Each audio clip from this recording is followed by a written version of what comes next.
সময় এনেই অনৰ্থক অতিবাহিত কৰি লাভ নাই। মই আগতে কৈছোঁ, আজিও কম যে ৰাইজে আমি ঘোঁৰামাৰীটো আলোচনা কৰিছোঁ, সিদ্ধান্ত লৈছোঁ।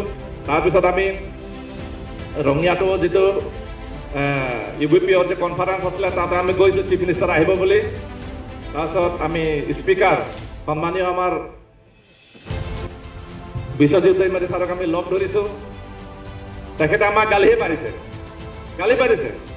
মই কৈছোঁ যে ছাৰ আমি এনেকৈ, মই কৈছোঁ যে ইফালে নহয় মামাৰ ঘৰ, ইফালে নহয় পাকুৰি তল, আমি মাজে মাজে মৰ, আমিতো হেং হৈ আছোঁ। আমি হেং হৈ আছোঁ। তহঁতে হেঙে হৈ থাকিবি আৰু হৈ থাকিবি।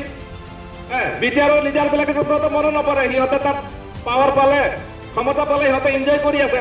তোৰ শোণিতপুৰ বিচনাত 2-4 লাখ বড়ো মানুহ তহঁতক কি মনত পৰিব? তহঁতক মনত নপৰে। তহঁতৰ কাম কোনে কৰি নিদিয়ে। তহঁতে নিজে কিনাটো ল'ব লাগিব, তহঁতে নিজে কাম কৰিব লাগিব, তহঁতে নিজে আগবাঢ়ি আহিব লাগিব। বিশ্বজিৎ ছাৰে আমাক স্পষ্টকে কৈছে,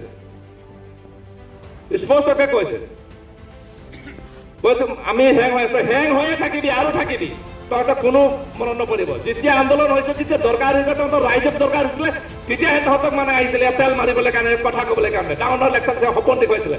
কিন্তু এতিয়া বিটিআৰৰ চিফ হ'ল প্ৰমোদ বড়ো ডাঙৰীয়া, গোবিন্দ বসুমতাৰী, সিহঁতে আমালৈ মনত নপৰে আৰু আমাৰ কাম কোনো কৰি নিদিয়ে। সিহঁতৰ মুখলৈ চাই থাকিলে আমাৰ নহ'ব। আমি কাৰো মুখাপেক্ষী হৈ থাকিলে নহ'ব। আমাৰ সিদ্ধান্ত আমি ল'ব লাগিব। আমাৰ জীয়াই থকাৰ ব্যৱস্থা আমি ল'ব লাগিব।